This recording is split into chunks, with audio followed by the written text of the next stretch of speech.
o presidente do Partido Social Democrata e atual primeiro-ministro de Portugal, Pedro Passos Coelho.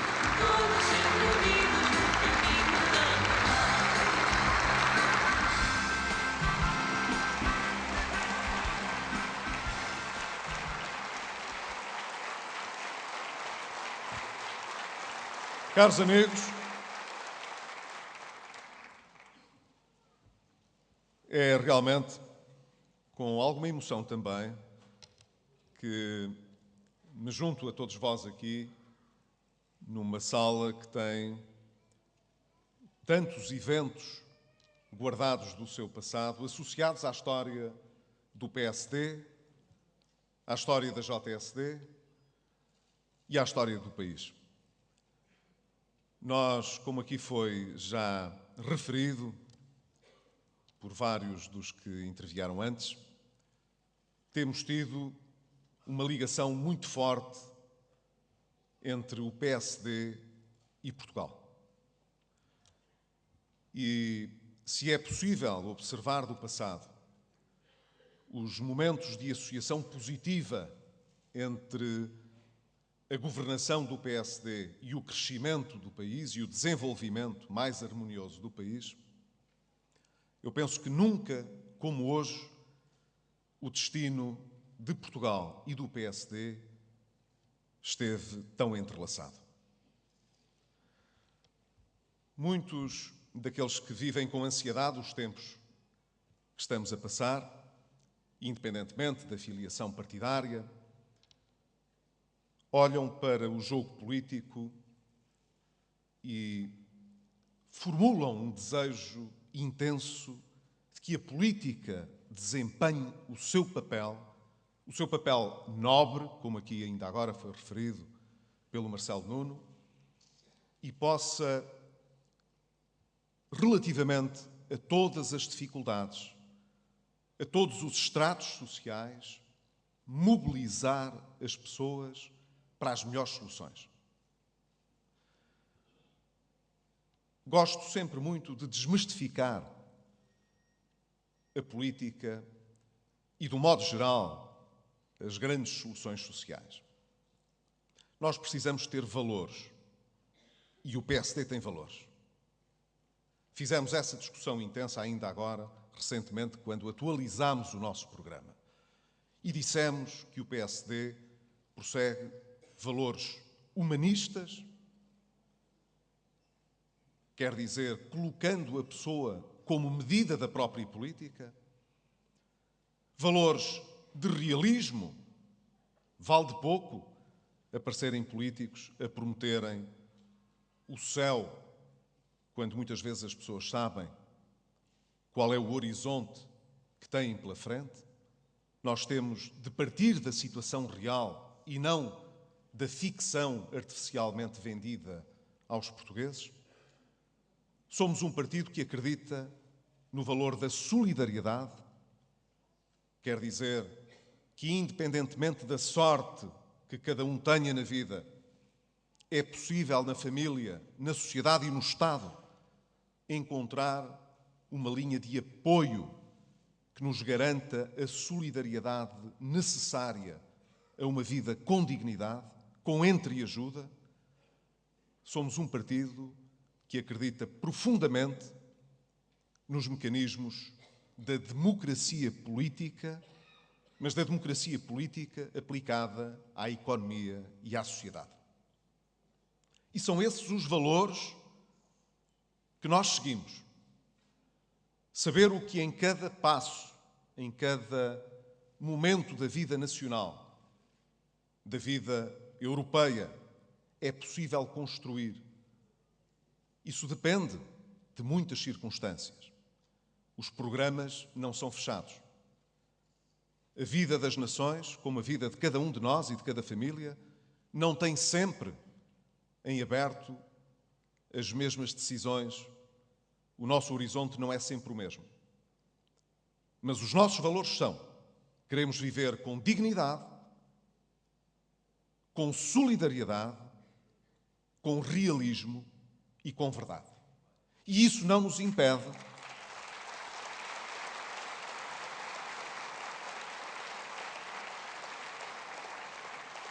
E isso não nos impede de sonhar, de ser ambiciosos nos objetivos que queremos alcançar, de traçar metas a que nos devamos vincular. O Marcelo Nuno, cito mais uma vez, disse aqui: precisamos de tornar estas injustiças na distribuição do rendimento cada vez menores. E esse é um objetivo importante para Portugal, porque, no nosso caso, nós, mesmo no plano europeu, somos um dos países em que essa injustiça é mais pesada. É assim há muitos anos.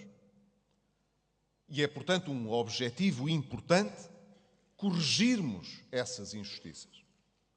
Sabemos realisticamente que o não podemos fazer de um momento para o outro. Sabemos que é uma tarefa que precisa de ser planeada, que para esse efeito nós temos todos os anos de fixar objetivos intermédios, que não teremos sempre o mesmo espaço de manobra para fazer as correções, mas temos de fixar esse objetivo. Os nossos objetivos mais imediatos são conhecidos de todos os portugueses. São colocar as nossas finanças em ordem, porque sem isso não é possível voltar a crescer nem gerar emprego. Não vale a pena iludir os portugueses.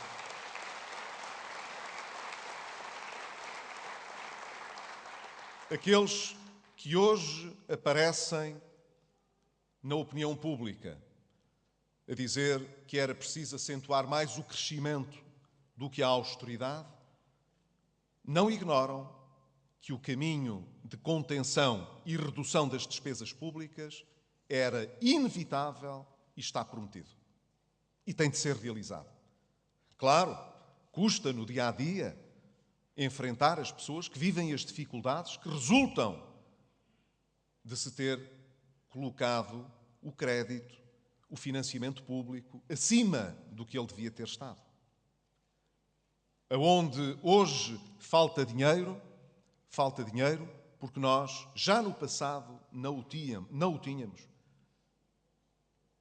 E foi por isso que vivemos com o que não tínhamos. Mas não se vive indefinidamente com o que não se tem. Há um dia em que as contas se têm de fazer. Nós estamos a fazer essas contas. Não nos lamentamos por causa disso. Podemos nos lamentar por o país ter chegado a essa posição. Mas uma vez que chegou, agora temos de fazer essas contas. É inevitável. Toda a gente honrada sabe que é assim, por mais que custe. E custa. Mas temos um segundo objetivo, que é preparar Portugal para sair desta situação de estrangulamento e voltar a crescer, a criar emprego e, com isso, dar a todos os portugueses instrumentos mais fortes de democratização da economia, que é, como quem diz, de possibilidade mais justa de todos poderem aceder à repartição do rendimento. Ora, essa estratégia que está contida no programa do Governo, que está contida na ambição do PSD e que está a ser executada, afinal, não é apenas um objetivo de Portugal. É um objetivo de toda a Europa. Hoje percebemos. Embora muitos países europeus não tenham chegado à posição a que nós chegamos, faz agora quase um ano, a verdade é que os europeus, de um modo geral, chegaram à conclusão de que as suas finanças não estavam em ordem o suficiente e, ao mesmo tempo, para crescer, para gerar emprego, precisavam de fazer reformas importantes. Claro que nós sabemos que o discurso político tem uma semântica própria.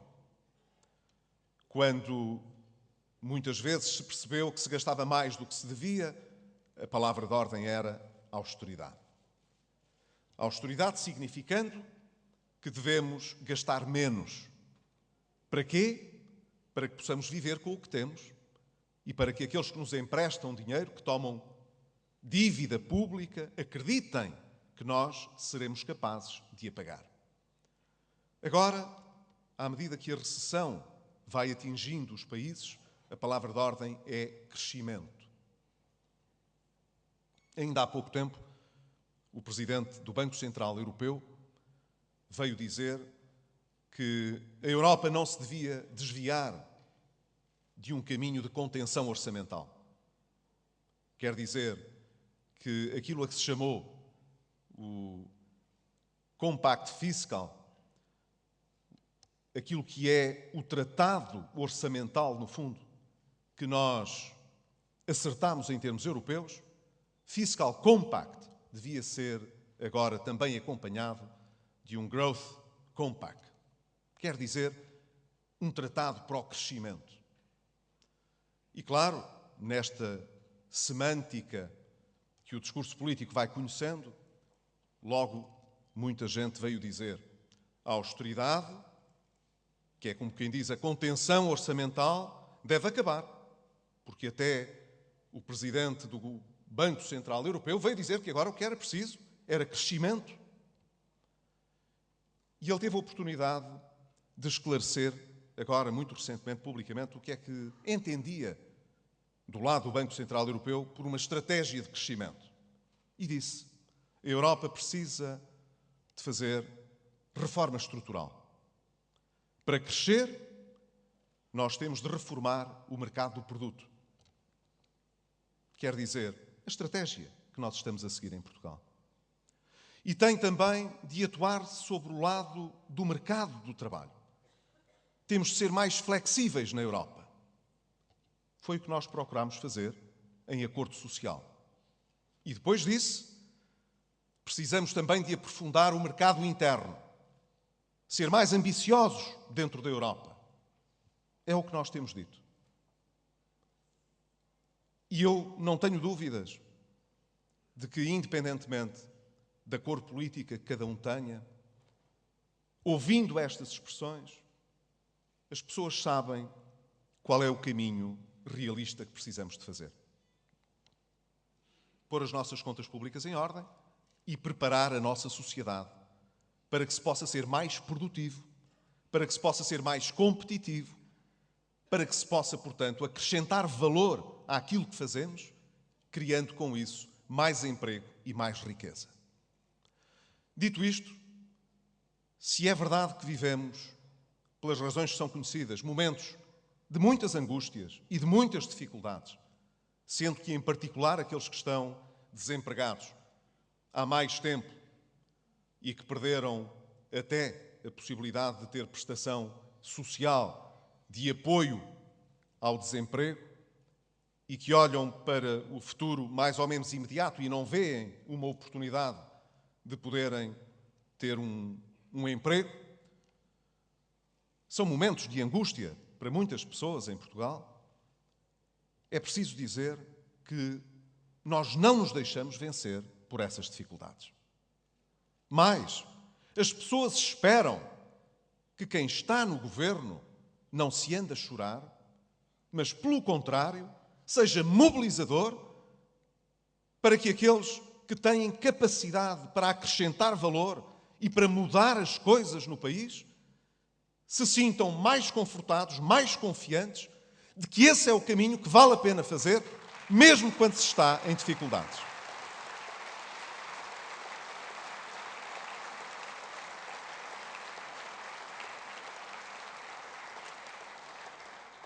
Ora, esta é, portanto, uma tarefa bem à medida da história do nosso partido.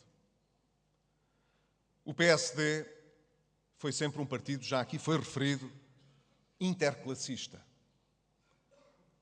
As nossas estruturas autónomas, a JSD, os TSD, os autarcas, mas acrescentemos as nossas expressões regionais, nos Açores e na Madeira, são, de um modo geral, o resultado de uma visão aberta sobre a nossa sociedade, sem preconceitos de classe. Nós fomos um partido que crescemos muito com toda aquela gente que tinha a ambição de se realizar o mais possível na vida e de mostrar à sociedade que conseguíamos chegar aos nossos objetivos, vencer de acordo com o nosso mérito e o nosso esforço. Nem sempre acertamos em tudo. Erramos como toda a gente ao longo da vida. Mas, ao longo da nossa história, tivemos sempre a preocupação, por mais enviesada que seja a visão de quem está dentro de um partido, de quem tem atrás de si uma história, de quem tem ao seu lado uma comunidade política muito diversificada, tivemos sempre a preocupação de pensar o que é melhor para Portugal. E esse altruísmo de muitos daqueles que foram os nossos representantes, os nossos dirigentes, é parte da nossa genética. Nós não somos donos da verdade no mundo, nem do interesse nacional. Mas, no essencial, movemos-nos sempre a olhar para o nosso entendimento do que será e do que é em cada momento o interesse do país.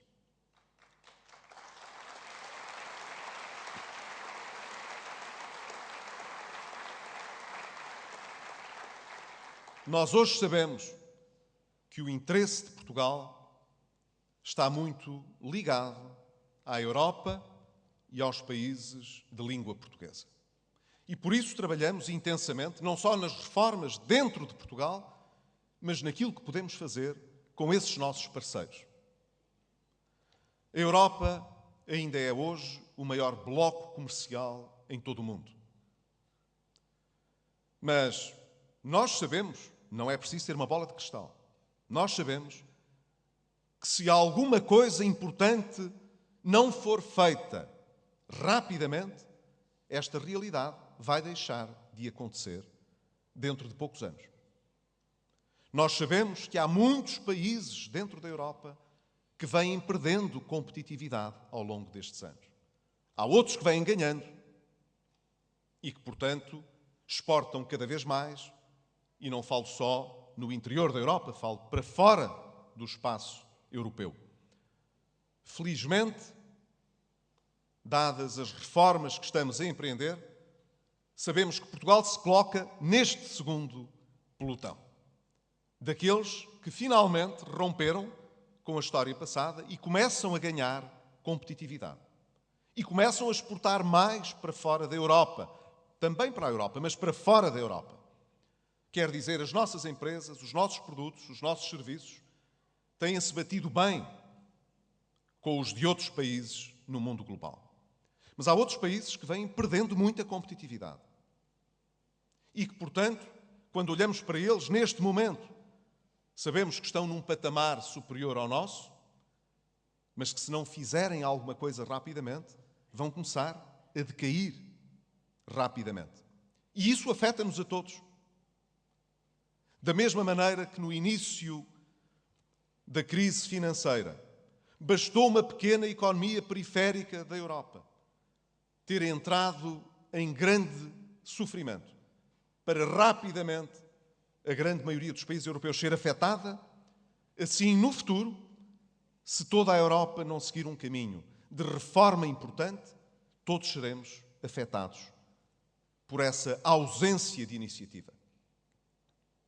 Ora, há uns anos atrás, a Europa de um lado e os Estados Unidos e o Canadá do outro dividiam praticamente o mundo comercial.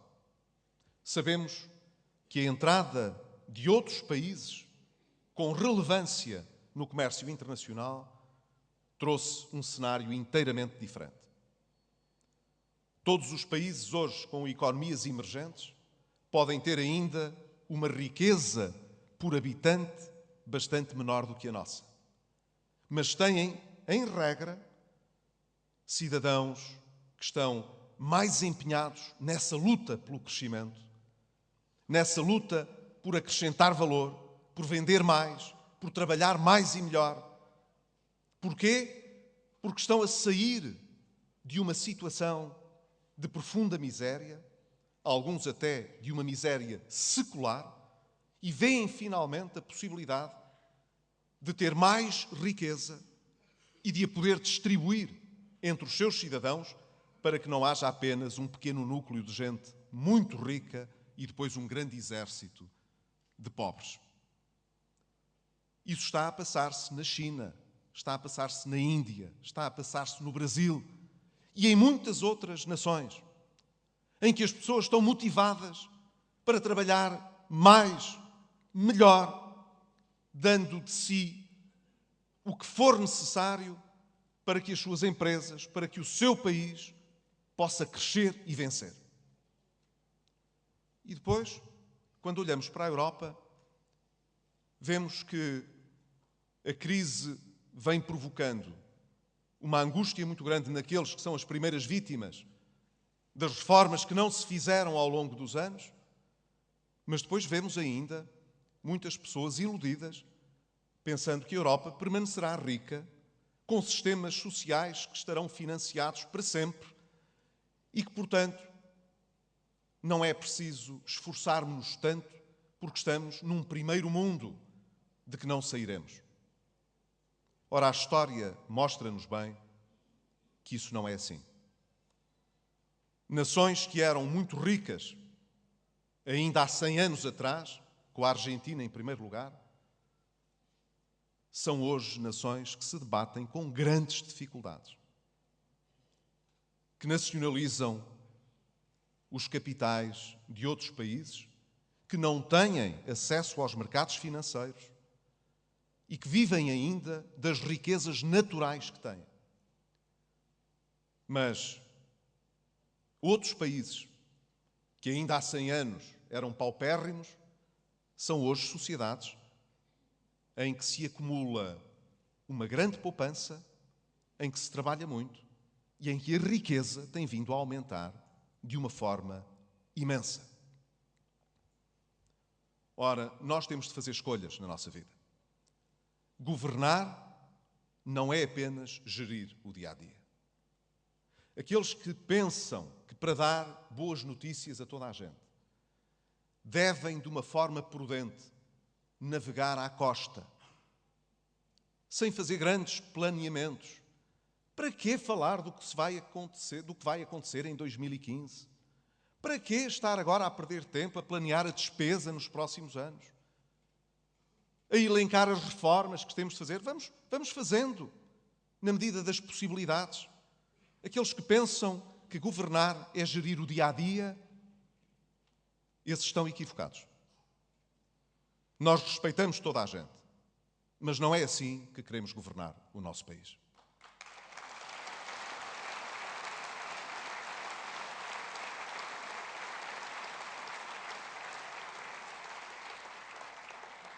Nós estamos interessados em não esconder aos portugueses as dificuldades que, de resto, eles sentem.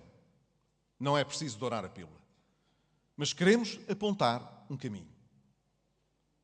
Fixar objetivos. E dizer porque é que corremos e porque é que vai valer a pena aproveitar este tempo de adversidade para mudar profundamente o país. Nós queremos reformar a justiça e estamos a fazê-lo. E isso é essencial. É essencial para as empresas, que não podem ter demasiada incerteza sobre, do ponto de vista jurídico, os contratos que estabelecem. Uma empresa que tem demasiada incerteza é como um país. Não tem negócio. Só há negócio onde há confiança e previsibilidade. Onde há muita incerteza, não há contratos. Para as empresas e, portanto, para Portugal e, portanto, para os trabalhadores, é importante que a justiça assegure previsibilidade e seja célere. Mas para os cidadãos também. Nós não ignoramos que quem tem hoje condições para recorrer a um bom advogado tem realmente muitas hipóteses diferentes quando enfrenta a justiça do que aqueles que não têm essas possibilidades.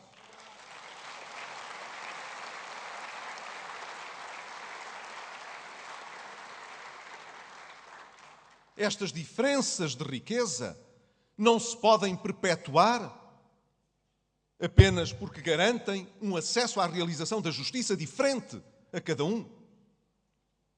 Quando nós olhamos para o Estado e dizemos que temos de ter a nossa administração a prestar a todos os cidadãos e às empresas também um serviço mais célere e transparente, estamos também a dizer que o que queremos é dar previsibilidade, mas ao mesmo tempo dar realização, capacidade de realização a todos aqueles que têm projetos com ambição e que querem investir e que querem criar riqueza.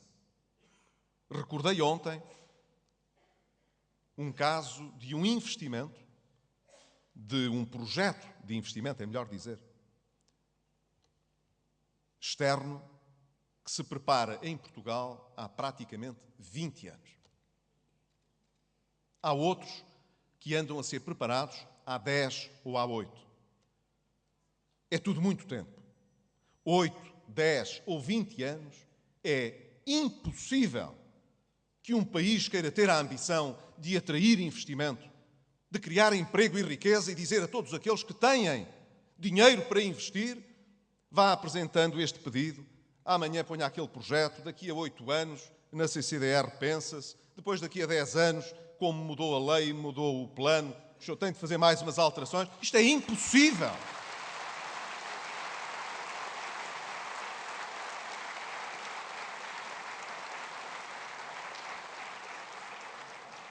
Apesar disso não estar no memorando de entendimento, o Governo aprovou ainda há pouco tempo, esta semana, um novo enquadramento para o licenciamento industrial, justamente para começar a atacar este problema muito sério que tem prejudicado o investimento e que tem prejudicado o país e os portugueses.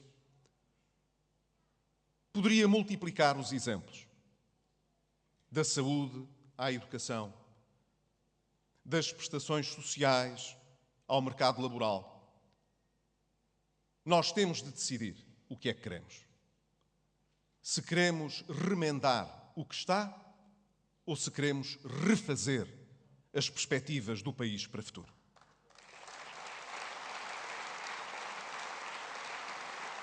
Eu sei qual é a disposição de quem está no Governo e de quem o tem apoiado. Nós escolhemos não ser uma espécie de intendentes, mas sermos, com ambição, aqueles que querem mesmo mudar. E estamos a mudar. Essa mudança é feita, apesar de tudo, com algumas garantias. Nós sabemos que a União Europeia e o Fundo Monetário Internacional têm repetidamente dito que se nós formos cumprindo com sucesso aquilo que acordámos, darão em troca, se isso for necessário, o apoio indispensável para que nós possamos ter tranquilidade nas reformas que estamos a fazer. E isso é importante, porque às vezes os países deixam-se chegar demasiado tarde às dificuldades e depois não criam condições de paz social, de clima de estabilidade suficiente para poderem construir o seu caminho de reforma. É importante reconhecer hoje que esse clima de tranquilidade está assegurado porque nós temos no plano externo um acordo importante envolvendo os nossos parceiros europeus e o Fundo Monetário Internacional e temos no plano interno um acordo importante com os parceiros sociais. E dentro destes dois entendimentos que são críticos para nós, um no plano externo e outro no plano interno, nós sabemos que se cumprirmos ambos, nós teremos um caminho com alguma tranquilidade para fazer estas reformas. Não significa, portanto, que seja um tempo de facilidades. Mas eu sei que é na adversidade que nós conseguimos ser mais solidários, que é no meio das dificuldades que conseguimos ter maior esclarecimento e pensar melhor a longo prazo, que é no meio do aperto que nós precisamos de dar a entender a todos a nossa grande vontade em não nos conformarmos com a situação, mas em mudarmos mesmo a nossa vida. Muitas vezes, para viver melhor, é preciso mudar muito. É isso que nós estamos a fazer e eu sei que é isso que o país deseja. O nosso caminho, portanto, enquanto Partido Social Democrata, honrando a sua história, de um partido que soube estar ao serviço do país, eu sei que essa é a melhor forma de honrar todos aqueles que nas campanhas eleitorais ou no dia-a-dia, nas juntas de freguesia, no governo, nas suas empresas, nas organizações não governamentais de caráter social, todos aqueles que têm ajudado a fazer a história deste grande partido, a melhor forma de os honrarmos, de celebrarmos a nossa história, é estarmos mais uma vez ao serviço de Portugal. E hoje estar ao serviço de Portugal é vencer a crise, mas tratar de mudar o país à medida das ambições dos portugueses. Viva Portugal!